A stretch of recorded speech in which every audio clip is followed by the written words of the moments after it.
اور نون لیگ کے رہنما شہباز شریف بھی اس وقت قومی اسمبلی پہنچ چکے ہیں، جہاں پر انہوں نے غیر رسمی گفتگو کرتے ہوئے کہا کہ آئی ایم ایف کو خط لکھ کر بانی پی ٹی آئی نے ملک دشمنی کا ایک اور ثبوت دے دیا ہے۔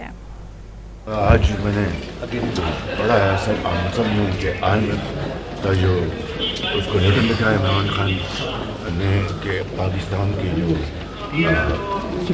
فنڈز ہیں جو ان سے نیا پروگرام کرنے جا رہے ہیں اس کو نہ کیا جائے اور ان کا الیکشن کا آڈٹ کروایا جائے۔ یہ سائفر کے بعد ایک اور ملک دشمنی کا ثبوت ہے۔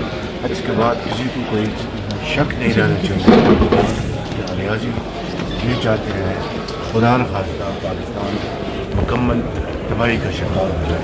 میں سمجھتا ہوں کہ انتہائی افسوسناک ان کا نام ہے جس کی جتنی بھی مذمت کی جائے کم ہے۔